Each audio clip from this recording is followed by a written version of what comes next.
पुनरुत्थान का संडे। तो पूरा दुनिया क्या कर रहा है, मेरे को काफ़ी लोग हैप्पी ईस्टर विश किया, एग्स बर्नीज विश किया, काफ़ी सारी चीज़ें हो रहा है। तो ये मुख्य बात क्या है हमारे लिए, ये ईस्टर क्या महत्वपूर्ण है, क्यों महत्वपूर्ण है, ये हमें समझना बहुत ज़रूरी है। क्रिश्चियनिटी जो है, जो रिलीजन कॉल क्रिश्चियनिटी, या मसीह यीशु में जो हमारा विश्वास है, वो किस आधार पर टिकी है पता है? ये एक दिन की वजह से टिकी है। यीशु मसीह अगर मौत से जी नहीं उठा होता तो हम व्यर्थ में यहां पर बैठे होते। तो क्योंकि यीशु मसीह उस मृत्यु से जीत कर जी उठा, हम और आप उस परमेश्वर को खुदा मानकर हम पाप से मुक्त होकर यहां पर बैठे हैं। तो ईस्टर क्या है? यीशु मसीह के उस पुनरुत्थान, उस जी उठने के दिन ईस्टर होता है, राइट? सो इसलिए आज हम ईस्टर मना रहे हैं या रिजरेक्शन मना रहे हैं। लेकिन हम केवल एक ही संडे नहीं मनाते, हमारे लिए हर दिन ईस्टर है, हमारे लिए हर संडे ईस्टर है, हमारे लिए हर बर्थडे ईस्टर है। क्यों? क्योंकि हर दिन का हमारा जीने का मकसद इसलिए है क्योंकि मेरा मसीह यीशु जी रहा है। मसीह यीशु और बाकी सारे वर्ल्ड व्यूज, विश्वासों में फर्क क्या है? सबके गुरुजी जो है खत्म हुए हैं, लेकिन यीशु मसीह मरकर जी उठा है। और सबसे मेन बात क्या है पता है? इस दिन को हिस्ट्री में इतना महत्वपूर्ण, आप नहीं बोल सकते कि यीशु मसीह की मौत नहीं हुई, उसकी पुनरुत्थान नहीं। क्यों? क्योंकि आपका बर्थडे भी वो दिन के हिसाब से है। आप एडी और बीसी सुना है? मतलब काल को दो भागों में इस यीशु मसीह के इस पुनरुत्थान ने विभाजित किया है। AD एंड BC सुना है आपने? हम कौन से साल में है? 2022। ये AD है, मतलब आफ्टर डेथ, आना डोमिनी, आफ्टर डेथ भी हम बोल सकते हैं। और BC उससे पहले बिफोर क्राइस्ट, मतलब ये 2022 जो है शुरू कब हुआ? यीशु मसीह के मौत के बाद, वो पहला साल था। मतलब यीशु मसीह के मौत तक BC था, बिफोर क्राइस्ट था। उन लोग कैसे उल्टा गिनते थे, BC 2000, फिर 100, फिर BC 1 कब हुआ? जब यीशु मसीह का एक के बाद फिर नेगेटिव में नहीं चालू कर सकते ना, तो फिर AD पॉजिटिवली चालू किया उन्होंने। तो देखिए इस काल को, ये हिस्ट्री है। हम इस समय पर जब हम बात कर रहे हैं 2022, इसलिए हम कहते हैं 2000 साल पहले यीशु मसीह की मौत हुई थी। तो पूरे ब्रह्मांड में इस बात को हम मना नहीं कर सकते कि यीशु मसीह का मौत था, यीशु मसीह जिंदा नहीं हुए, क्योंकि उसने काल को दो भाग में विपरीत किया है। आमीन। यीशु मसीह के कितने चेले थे? 12 चेले, उसमें से एक खोटा निकला है ना, उस 12 चेलों में से। लेकिन आज के तारीख में ऐसा कहा जाता है कि 1 in 3 is a Christian who knows Jesus Christ. और 12 लोग PhD वाले थे। 12 लोग के पास PhD था ना? नहीं, वो मछुआरे थे, वे सोसाइटी के एकदम ऊंचा स्तर के लोग नहीं थे, पढ़े लिखे उतने नहीं थे। उनको सिर्फ मच्छी और कैसे पकड़ना है, नाव कैसे चलाना, ये सब बातें थे। उस 11 लोग ने अब इतना सुसमाचार को बांटा कि वो प्रचार फैलती गई। तो उस समय, आज अगर हम एक मीटिंग के बारे में बोलना है तो मीडिया है, लेकिन उस समय की बात ऐसे कैसे फैल गई? उस परमेश्वर की आत्मा जो उनके अंदर थी, उस आत्मा ने इस संदेश को फैलने के लिए मदद किया। आमीन। तो यीशु मसीह इस 33.5 साल जब इस दुनिया में था, उसने कई सारे चमत्कार किए, कई सारी चंगाई दी। लेकिन उस सारे चमत्कारों में से सबसे बेहतरीन चमत्कार कौन था? उसने जी उठा। यह सबसे महत्वपूर्ण चमत्कार था। और यह चमत्कार कैसे हुआ? पवित्र आत्मा ने कराया, उस पुनरुत्थान के सामर्थ्य की आत्मा ने कराया। तो मतलब इस ब्रह्मांड की सबसे बेहतरीन चमत्कारों में से एक चमत्कार, या बेहतरीन चमत्कार जो यीशु मसीह को मौत से जी उठाया, वो सामर्थ्य के बारे में सीखना बहुत जरूरी है। मैं क्या कह रहा था, ध्यान देंगे हम लोग। रोमियो की पत्री 8:11 में लिखा है कि यीशु मसीह जिस आत्मा से उठा मौत से, उसी आत्मा हमारे अंदर है। तो अगर यीशु मसीह को उठा सकता है तो हम में क्या क्या नहीं कर सकता, ये समझ हमें होना बहुत जरूरी है। आमीन। तो आज मैं लूका का सुसमाचार से यीशु मसीह के पुनरुत्थान में, मृत्यु के बाद ऐसे कुछ घटना घटी, बहुत सारे घटना घटी, उसमें से मैं 6 चीजों को आपके सामने रख आएंगे। तो let's quickly turn to the book of Luke chapter 24 and verses 2। यीशु मसीह जब मृत्यु हुआ तो यीशु मसीह को क्रूस पर लटकाया गया था। आप जानते हैं ना, you are there with me, right? और उस समय जो है वो उनका सबत शुरू हो रहा था। जिस वक्त यीशु मसीह क्रूस पर था, उस समय जैसे दूसरा दिन खत्म हुआ तो साबत शुरू हो रहा था, और उनका साबत जो है सैटरडे शाम को शुरू होता है। तो सैटरडे को या साबत शुरू होते वक्त कोई भी लाश को जो है क्रूस पर लटकाया नहीं रहना देता, और लाश को छूना जो है वो उनके लिए बहुत ही अधर्म की बात होती है। तो इसलिए क्या किया, बाइबल में लिखा है कि कोई चेले यीशु मसीह के पास नहीं थे, सब डरे हुए थे, क्योंकि अगर गुरु को ऐसे कर सकते हैं तो चेले को सोचा कि उनकी भी खैर नहीं। तो कई लोग भाग गए, उसमें से कुछ स्त्रियां और परमेश्वर के चेला यूहन्ना ही उस समय यीशु मसीह के करीब था, या जब क्रूस पर यीशु मसीह था। तो बाकी सब जो है डरे हुए थे, कमरे में बंद थे, उनको पता नहीं कि क्या करना है। पतरुस जो उस समय के मुखिया थे वो भी डरा हुआ था। और हम देखते हैं 24 अध्याय के पहले वाक्य में, उस साबत के उस सवेरे, मतलब संडे के उस सवेरे, कुछ स्त्रियां परमेश्वर यीशु मसीह के खबर में जाती है। Now upon the first day of the week, very early in the morning, कितना बजे? 12:30 बजे दोपहर के, नहीं, very early in the morning. I want to preach from very early in the morning, but I'm not doing that. Very early in the morning, सवेरे सवेरे कहाँ जा रहे हैं इन लोग? पार्क में, कब्रिस्तान में जा रहे हैं। Can you see the confidence? ये कॉन्फिडेंस कहां से आता है? लव, यीशु मसीह के प्रति वो प्यार में। यीशु मसीह उनके गुरु है, यीशु मसीह उनका मसीहा है। वो लगाव में हम देखते हैं कुछ स्त्रियां क्या करने गई है, वो वस्तुओं को जो उन्होंने तैयार की थी, ऐसे नहीं कि जाते जाते बाजार से लिया, उन्होंने तैयार किए उस वस्तुओं को लेकर कब्र पर आए। और हम जब अगर मरकुस का सुसमाचार पढ़ते हैं तो वे लोग जो हैं खबर पर आते वक्त उनके मन में एक ही सोच है कि उस खबर के सामने उस समय रिमोट का डोर नहीं था कि प्रेस करेंगे खुल जाएगा। 1 से 1.5 टन वजन बड़ा पत्थर उस खबर के दरवाजे पे रखा रहता था। तो उनकी सोच क्या थी कि ये पत्थर मुझे कौन हटा के देगा? इम्पॉसिबल था 4 पुरुषों को 1 टन वजन सामान हटाना, इम्पॉसिबल था। लेकिन वो इम्पॉसिबल सिचुएशन होने के बावजूद वे स्त्रियां 1 घंटा और ज्यादा सोई नहीं। उन्होंने क्या किया?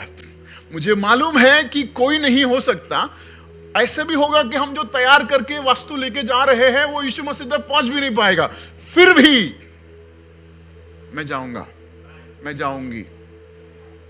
यीशु मसीह कोई चंगाई करने वाला था उस समय? उनको नहीं पता था। उनको पता था कि अगर हम यीशु मसीह से मिले, उसके शरीर को देखे, तब भी वो मेरे लिए कोई चमत्कार नहीं कर सकता। तब भी वे सुबह उठ के गए। ये स्त्रियों की चाहत देखो, उस चेलों की चाहत देखो कि पता है हम में से कई बार हम कुछ पाने के लिए यीशु मसीह के पास आते हैं, हम चंगाई पाने के लिए, आशीष पाने के लिए हम यीशु मसीह के पास आते हैं। लेकिन यहां पर कुछ स्त्री है जो मालूम है उन्हें कि यीशु मसीह कुछ नहीं कर सकता उस समय, क्योंकि वो मर चुका है। फिर भी वो आदर और प्यार के प्रति वो सवेरे वो निकले, किससे मिलने के लिए? उस यीशु। और निकलते वक्त उनके हृदय में एक ही सवाल कि इस पत्थर को कौन हटाएगा? लेकिन वो अविश्वास, बड़ा बड़ा पत्थर जो है उनके रास्ते रोक नहीं रहा था।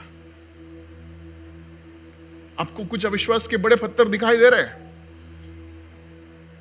But don't stop. यस, असंभव है, but don't stop. Start pursuing, उसका पीछा करो, उस जगह पर पहुंचेगी तो उन्होंने क्या देखा? वो पत्थर हटी हुई थी। क्यों? वे उनके विश्वास के पैर, उनके विश्वास के हर कदम जो है, उनकी असंभवता जो इम्पॉसिबल थी उसे हटाई। पुनरुत्थान के सामर्थ का सबसे पहला चीज, आपको असंभव जो लगता है, कितना भी बड़ा पत्थर क्यों ना हो, उस पत्थर को हटाने के लिए वो सामर्थ काफी है। क्यों हटी? क्योंकि यीशु मसीह उस जगह से जी उठा। क्यों जी उठा? क्योंकि पुनरुत्थान का सामर्थ यीशु पर मसीह के ऊपर था। तो उस पत्थर हटने का क्या रीजन था? The resurrection power. अगर उस दिन उनके लिए सब कुछ असंभव, उस चीज अगर हट सकती है, तो मेरे जीवन में, आपके जीवन में अगर ये पुनरुत्थान का सामर्थ है, तो असंभव चीजें हट सकती है। हमने एक गाना गाया था, असंभव को संभव करने वाला परमेश्वर। तो यहां पर पहले वाक्य, पुनरुत्थान का सामर्थ क्या करता है? असंभव चीज को संभव करता है। तो भीतर गए उन लोग, मतलब वो पत्थर जो है हट चुका था और वे लोग अंदर गए और वहां पर देखा कि यीशु मसीह का बॉडी वहां पर नहीं था। चौथा वाक्य, जीवते को मरे हुओं में क्यों ढूंढते हो? मतलब पुनरुत्थान का सामर्थ जो है यीशु मसीह को अलग करता है। वो अब मरा नहीं है। मतलब हमारा मसीह यीशु क्यों अलग है? क्योंकि ये पुनरुत्थान के सामर्थ में है। वो मरे हुओं में से नहीं है। आज जाके आपको किसी के खबर में जाकर या यीशु मसीह के खबर में जाकर अगरबत्ती जलाने की जरूरत नहीं है। क्यों? क्योंकि वो वहां नहीं है। तो हम कई बार गलत जगह पर ढूंढते हैं, हम गलत जगह पर ढूंढते हैं। तो पुनरुत्थान का सामर्थ आपको सही दिशा देती है। पुनरुत्थान का सामर्थ आपको सही मंजिल की ओर आगे बढ़ाती है। तो पुनरुत्थान का सामर्थ जब आपके अंदर है, तो आप क्या कहेंगे? आप कहेंगे कि मुझे पता है मुझे किस दिशा में जाना है। मुझे पता है कि किसी की खबर में जाकर मुझे कुछ नहीं मिलने वाला। मेरा परमेश्वर उस मरे हुओं में से नहीं है, वो जी उठा है। तो पुनरुत्थान का सामर्थ आपको सही दिशा देती है। आमीन। तो यहां पर पतरस, जो यीशु मसीह के क्रूस के समय पर एक फेमस कैरेक्टर था, केवल वही चेला था जिसने कहा कि मैं कभी भी यीशु मसीह को त्यागूंगा नहीं। ऐसे तो उन्होंने वार भी किया था, झगड़ा करने के लिए तैयार हुए थे यीशु मसीह के लिए, लेकिन वही पतरस 3 बार यीशु मसीह को मना किया। 3 बार कहा कि मैं उस यीशु मसीह को नहीं जानता। कहीं ना कहीं डर उस पतरस के अंदर आई। लेकिन जब यीशु मसीह के पुनरुत्थान का खबर पतरस सुना, तो वहां पे क्या लिखा है? बाकी कोई चेले दरवाजा खोल के भागा नहीं, पतरस उठा भागा। कहां? उस खबर की ओर। क्यों? क्योंकि उसमें एक करेज आई, एक धैर्य आया।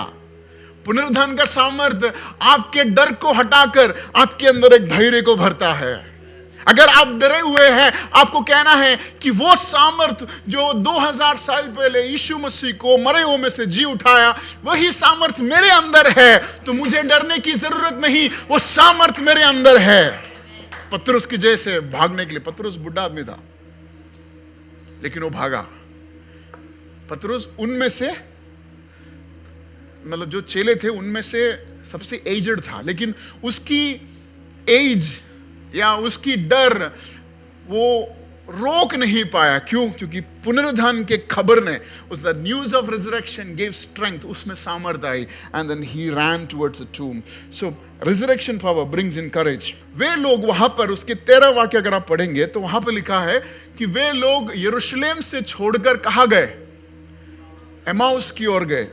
जब यीशु मसीह का मृत्यु हुआ तो वे लोग कहां पर थे? यरूशलेम पर थे। और वहां पर लिखा है वो 7 मील दूर एमाउस की ओर गए। क्यों गए उसको वो लिखा नहीं है, लेकिन ऐसा अनुमान लगाते हैं कि वे लोग डरे हुए थे। उनको पता चला कि अगर यरूशलेम में रुकते हैं तो कहीं ना कहीं उनको उस सिचुएशन को फेस करने की शायद जरूरत पड़ना आना होगा।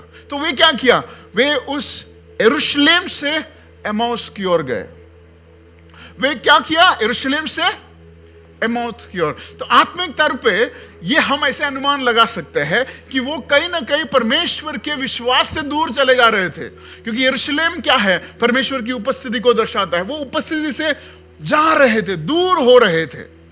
और वे जब चल चल के जा रहे थे तो उनके बीच में और एक दोस्त आ गया और वे उससे बात करने लगे। और बात करते करते करते करते उनकी डर जो है निकलने लग गई। और डर निकलने के बाद वे लोग समझ गए कि वो तीसरा दोस्त और कोई नहीं था, यीशु मसीह था। कौन था वो? यीशु मसीह था। और उनको कैसे पता चला? जब वो उन लोग के साथ घर पे प्रवेश किए, यीशु मसीह ने रोटी निकाली और तोड़ा, रोटी निकाली और तोड़ा। और वहां पे लिखा है कि उनकी आंखें खुल गई और उनको समझ में आया कि वो कौन है। 13 वाक्य में जो व्यक्ति लोग डर के एमाउस की ओर जा रहे थे, पुनरुत्थान का खबर जब उन्होंने सुना तो वे एमाउस को छोड़कर वापस यरूशलेम में आए। पुनरुत्थान का सामर्थ्य आपके अंदर क्या करता है?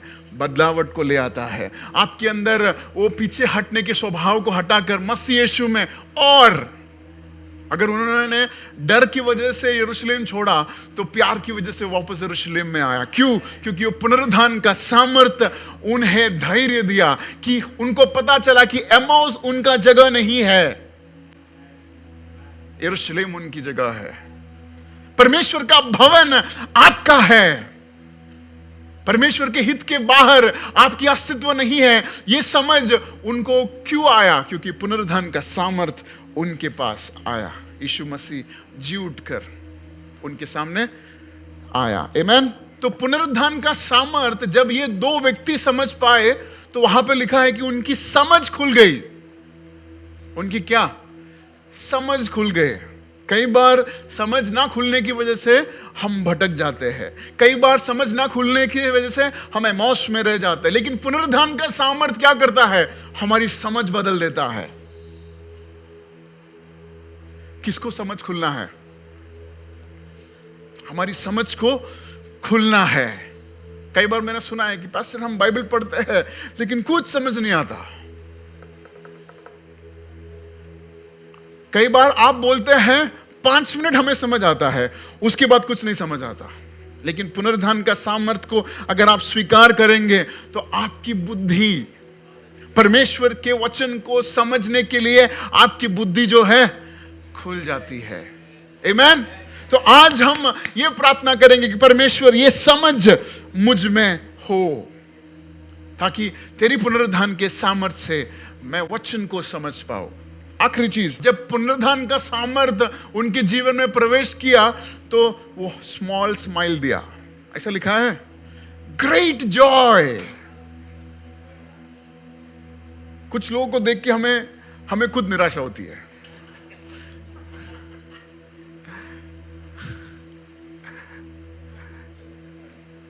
लेकिन हमें ग्रेट जॉय चाहिए। जरा स्माइल करेंगे आप लोग? हाँ, बड़ी आनंद, ग्रेट जॉय, बड़ा आनंद मिला। छोटी आनंद नहीं, बाइबल ऐसे एग्जैजरेट नहीं करता, ऐसे कुछ भी लिखता नहीं है। बड़ी आनंद। कब बड़ी आनंद आपके जीवन में हुआ है? क्या आप सोच सकते हैं आपकी शादी के दिन? क्यों हंसा? बड़ी आनंद हमारे मैरिज के टाइम, जब हम बच्चे हुए, बड़ी आनंद जब हमने कुछ हासिल किया। आपके उस समय को सोच पाते हैं, आपके मेमोरी में बैठ जाती है। तो ऐसे बड़ी आनंद अगर आपको चाहिए तो इस पुनरुत्थान के सामर्थ्य को आपके जीवन में काम करने के लिए जगह देना होगा। आमीन। हमने 6 चीज सीखे। क्या? पहला, उस असंभव चीज को संभव करने वाला सामर्थ्य उस पुनरुत्थान के सामर्थ्य में है। दूसरा, हमें मार्गदर्शक करने की क्षमता। हमें और किधर गलत जगह पर, गलत परमेश्वरों पर, गलत दरवाजे पर खटखटाने के लिए नहीं, सही परमेश्वर पर खटखटाने की एक मार्गदर्शन ये पुनरुत्थान का सामर्थ्य देता है। ये हमें धैर्य लेके आता है। इट गिव्स अस करेज, धैर्य लेके आता है। ये हमें हमारी आत्मिक तौर में वापस परमेश्वर की उपस्थिति की खोज में आने के लिए सहायता करता है। हमारे स्क्रिप्चर्स, बाइबल के या परमेश्वर के वचन की समझ को खोलने के लिए पवित्र परमेश्वर का यह सामर्थ्य काम करता है। आखिरी बार हमारे अंदर बड़ी आनंद को देने के लिए ये पवित्र आत्मा, ये परमेश्वर का रिजरेक्शन पावर काम करता है। लास्ट वाक्य हम पढ़ेंगे, the book of Romans chapter 8 versus 11, जो पहले हमने पढ़ा। The book of Romans chapter 8 versus 11। ये पुनरुत्थान का सामर्थ्य के 6 चीजें हमने सीखा। तो अगर मौत की सिचुएशन है, अगर जीवन में बढ़ोतरी नहीं है, जो दूसरे परिवार को आसानी से हासिल हो सकते हैं वो हमारे पास नहीं है, परमेश्वर की आत्मा क्या कहता है? The spirit, the resurrection power has the ability to bring back to life. जीवन में वापस लेके आने के लिए यह परमेश्वर का सामर्थ्य हमारे अंदर है। इसके लिए आपको किसी और जगह पर जाकर खटखटाने की जरूरत नहीं, इसलिए आपको कलीसिया में पैसा देने की जरूरत नहीं है, पास्टर को पैसा देने की जरूरत नहीं है, कोई खर्चा करने की जरूरत नहीं है। क्यों? क्योंकि ये हमें फ्री में दिला है। It is given to us freely, बहुत ही फ्री। इसका मतलब नहीं है कि वो सस्ता है, उसके लिए यीशु मसीह को अपनी जान देनी पड़ी। वो देखकर हमारे लिए वो फ्री उपलब्ध करवाया गया है। दिस पावर ऑफ रिजरेक्शन हमारे अंदर बसा है। तो जब आप सिचुएशंस को फेस करते हैं, जब आप लोगों से बात करते हैं, क्या हिसाब से बात करेंगे? आपके अंदर ये पुनरुत्थान का सामर्थ्य है, वही पुनरुत्थान का सामर्थ्य जिसने यीशु मसीह को मरे हुओं में से जी उठाया। वाओ, समझ में आ रही है उसकी गहराई? That same power is in me. इसमें कोई छेड़छाड़ी नहीं हुई है कि यीशु मसीह को स्पेशल दिया और लिजन को कम नहीं। सेम पावर, सेम सामर्थ, द सेम पावर जो सुसमाचार को 2000 साल तक फैलाए रखा, वही सामर्थ जो शिमशोन को एक रात में पूरे इजिप्ट के लोगों को एक साथ खत्म करने की जो क्षमता दी थी, वही सेम सामर्थ। शिमशोन के बारे में पढ़ेंगे तो समझ आएगा कि ये सामर्थ का बल क्या है। वही सेम सामर्थ हमारे अंदर है। We should be excited. हमें जो है एक उत्साहन होना चाहिए ना मनोज, ये सामर्थ हमारे अंदर है। ये सामर्थ इसलिए आप यहां पर आए हैं, इसलिए नहीं कि आपकी मम्मी ने आपके ऊपर जबरदस्ती किया। ये सामर्थ मनोज के अंदर है, हमें नहीं समझ आ रहा। ये सामर्थ अविनाश के अंदर है, ये सामर्थ कविराज के अंदर है, ये सामर्थ हम सब के अंदर है। और ये सामर्थ जैसे मौका मिलता है वो अपना सामर्थ, अपना ताकत दिखाता है। आइए हम अपनी आंखों को बंद करें और परमेश्वर से धन्यवाद करें। हे पिता, तूने इतनी बेहतरीन गिफ्ट हमें दिया है in the form of Holi spirit. इतनी बेहतरीन गिफ्ट तूने हमें दिया है परमेश्वर, द पावर ऑफ रिजरेक्शन। उसे हम स्वीकारते हैं, उसे हम बढ़ाना चाहते हैं हमारे जीवन में। परमेश्वर प्रभु, आपने हमारे लिए जो किया वो इस धरती का कोई नहीं कर सकता। आपने जो हमारे लिए किया परमेश्वर, इस धरती में कोई नहीं कर सकता।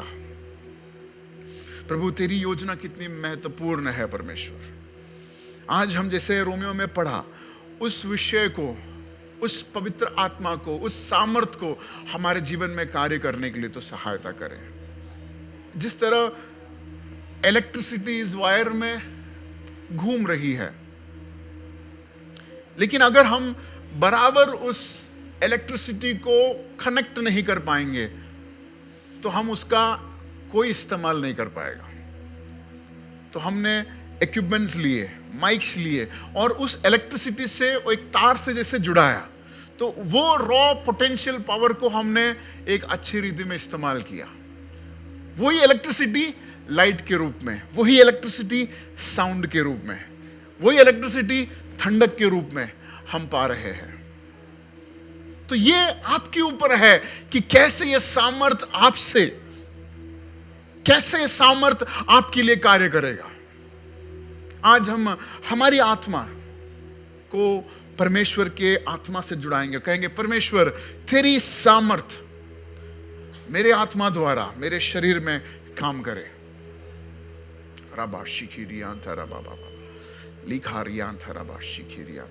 जैसे हर एक इलेक्ट्रॉनिक इक्विपमेंट पे वो कन्वर्टर्स होते हैं, आईसीज होते हैं, जो इस पावर को कन्वर्ट करके हमारे लिए उस इक्विपमेंट के हिसाब का आउटपुट देगा। उसी तरह हमारे रिसेप्टर्स जो है वो कौन सा है? द स्पिरिट है, हमारी आत्मा है। और परमेश्वर की आत्मा जो हमारे में बसा हुआ है वो हमारी आत्मा द्वारा काम करता है। वो परमेश्वर की आत्मा हमारी आत्मा द्वारा हमारे शरीर से काम करता है।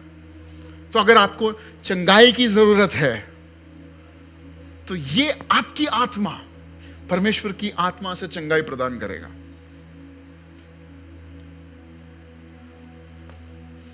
So this is the mystery.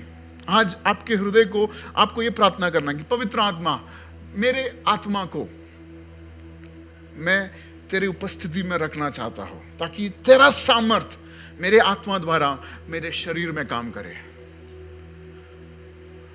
पवित्र आत्मा की पुनरुत्थान का सामर्थ मेरे आत्मा द्वारा मेरे शरीर में काम करे, ताकि सारी थकावट यीशु मसीह के नाम में निकल जाए। सारी दर्द, कमर की दर्द, पैरों की दर्द यीशु मसीह के नाम में निकल जाए। सारी बीमारी, अनप्रोडक्टिव सिचुएशंस यीशु मसीह के नाम में निकल जाए। सब लोग प्रार्थना करें, ये पुनरुत्थान का सामर्थ मुझ में काम करे। Let this prayer be the prayer of our church. Let the resurrection power start working in me. ये पुनरुत्थान का सामर्थ मुझ में काम करे। ये पुनरुत्थान का सामर्थ मेरे परिवार में काम करे। ये पुनरुत्थान का सामर्थ मेरे घरों में, मेरे जॉब्स में, मेरे बिजनेसेस में, मेरी यात्रा में, मेरे हर चीज पर ये पुनरुत्थान का सामर्थ काम करे।